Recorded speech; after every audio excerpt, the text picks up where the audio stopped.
देशाचं संविधान धोक्यात आहे म्हणून जालन्यातील एका उमेदवाराने संविधानाचे पुस्तकच हातात घेऊन निवडणुकीचा उमेदवारी अर्ज भरण्यासाठी जिल्हाधिकारी कार्यालयात एंट्री केली। संविधान धोक्यात आहे म्हणून मी आज संविधान लिहिलेलं पुस्तक हातात घेऊन उमेदवारी अर्ज दाखल केलाय। बोराडे शेतकऱ्यांना साले म्हणणाऱ्या रावसाहेब दानवे यांच्या विरोधात मी लोकसभा लढतोय। दीपक बोराडे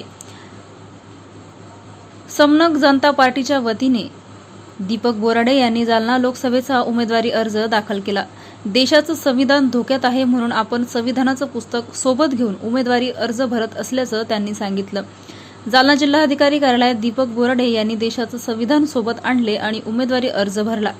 यावेळी माध्यमांशी बोलताना ते म्हणाले की मागील 25 वर्षापासून भाजपाचे उमेदवार दानवे यांनी शेतकऱ्यांसाठी काही न करता उलट त्यांच्या विरुद्ध अपशब्द वापरले। ज्या पोलीस प्रशासनाच्या बळावर राज्याची सुरक्षा व्यवस्था सुरळीत चालते त्या पोलिसांवर खोट्या प्रकरणात कारवाई केली। अशा सर्वांच्या वतीने आपण उमेदवारी अर्ज भरत असून आपल्याला मोठा पाठिंबा मिळत असल्याचे ते म्हणाले। तसेच जालना जिल्हा बहुजन भटके विमुक्त ओबीसी विजयंती समन्वय समितीचे आपण अधिकृत उमेदवार असल्याचंही ते म्हणाले।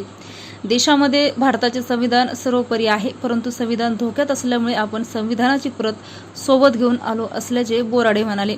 ओबीसी समाजाच्या वतीने 3 ते 4 उमेदवार रिंगणात उतरलेले आहेत। याचा फायदा प्रतिस्पर्ध्याला होणार नाही का या प्रश्नावर उत्तर देताना दीपक बोराडे म्हणाले की मतदार राजा खूप हुशार झालेला आहे। नक्कीच याचा फायदा प्रतिस्पर्ध्यांना होणार नाही।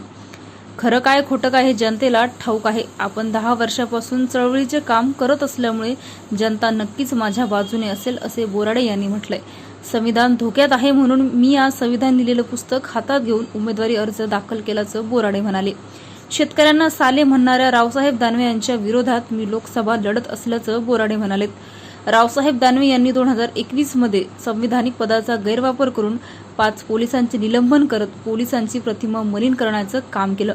या पोलिसांचा आवाज बनून मी ही निवडणूक लढत असल्याचं बोराडे म्हणाले। समनक म्हणजे सर्व समान समानता आणि या समनक जनता पार्टीकडून मी अधिकृत उमेदवार म्हणून आज अर्ज दाखल केला। परंतु त्यापूर्वी जालना जिल्हा विजयंती भटके विमुक्त ओबीसी बहुजन समन्वय समितीचा मी अधिकृत उमेदवार आहे आणि या सर्वांच्या वतीनं आज मी उमेदवारी अर्ज दाखल केला।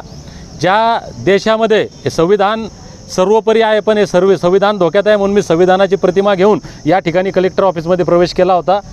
या जिल्ह्यामध्ये मी त्या रावसाहेब दानवे यांच्या विरोधात उमेदवारी लढतो। ज्या बळीराजाच्या भरोशावर ही समाजव्यवस्था आहे त्या बळीराजाला तरी रडतात शेतकरी साले असं म्हणणाऱ्या शेतकऱ्यांचा उमेदवार म्हणून मी रावसाहेब दानवे यांच्या विरोधात उमेदवारी लढतोय।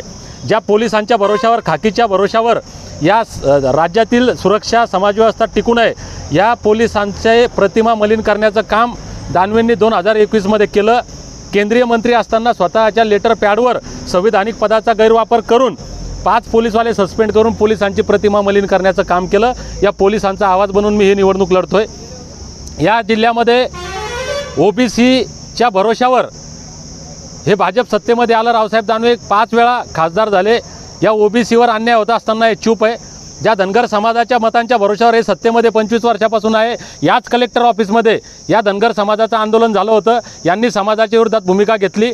या जिल्ह्यातला प्रत्येक नेता धनगर समाजाच्या बाजूने बोलला, प्रशासनाच्या चुकीच्या भूमिकेच्या विरोधात बोलला, परंतु खासदार रावसाहेब दानवे आणि त्यांचे पुत्र हे दोघेही बोलले नाही। या सर्वांच्या विरोधात मी या ठिकाणी निवडणूक लढतोय। जे रावसाहेब दानवे या सर्व समाजाच्या विरोधात आहे यांचं नेतृत्व म्हणून मी ही निवडणूक लढतोय। पत्रकार परिषदेच्या वेळी ज्यांचा तुम्ही उल्लेख केला होता, ज्यांचा तुम्हाला पाठिंबा असं म्हणले होते, ते आता दुसऱ्या पक्षाच्या व्यासपीठावर दिसतात।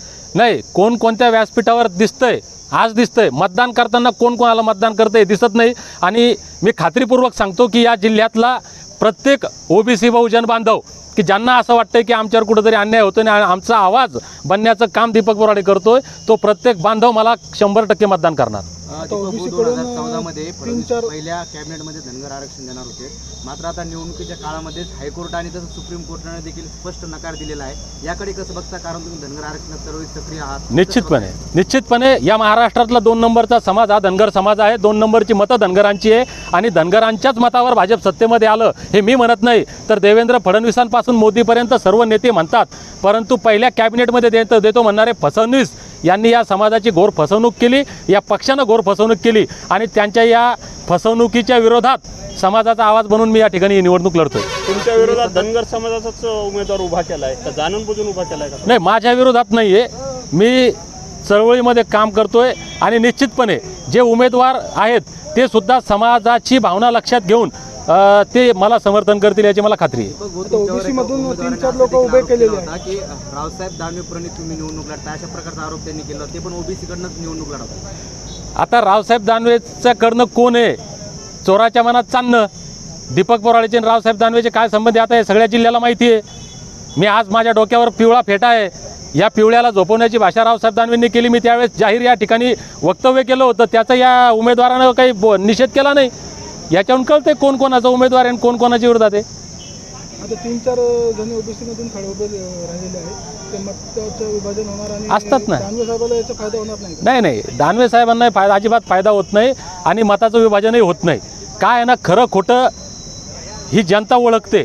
तुमच्यापेक्षा माझ्यापेक्षा ज्याला समाज किंवा सामान्य माणूस ज्याला म्हणतो ना, तो फार हुशार झालेला आहे. आणि आता या सामान्य माणसाला कळतंय की चांगलं काय, वाईट काय, खरं कोण, खोटं कोण. आणि दीपक बोराडे गेल्या 10 वर्षात जे काम करतात त्याचा फायदा आणि परिणाम यावेळेस दिसून येईल. दीपक बुवा आता रिंगणात उतरले तर मतदारांना काय आव्हान कराल? काय मुद्दे तुम्ही मतदाराचे सोडणार आहात? निश्चितपणे मी सांगितलं की शेतकऱ्यापासून की ज्या बळीराजाच्या भरोशावर हे जग चालतंय, ते रडतात साले म्हणणारे रावसाहेब दानवे, पोलिसांच्या प्रतिमा मलिन करणारे रावसाहेब दानवे, समाजात वाद निर्माण करणारे रावसाहेब दानवे, यांच्या विरोधात बोलण्याचे मुद्दे भरपूर आहेत आणि येणाऱ्या काळात बोलू.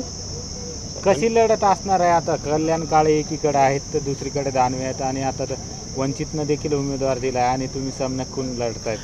निश्चितपणे मी ज्या समनक जनता पार्टीकडनं लढतोय, ज्या ओबीसी विजयंती भटके विमुक्त बहुजन समाजाच्या पाठिंब्यावर लढतोय, तर हा समाज 50-60% समाज ज्याच्या नेतृत्वात मी लढाई लढतोय, तर ही लढाई 100% रावसाहेब दानवे आणि आमच्यामध्येच होणार आहे, यात काही शंका नाही. धन्यवाद.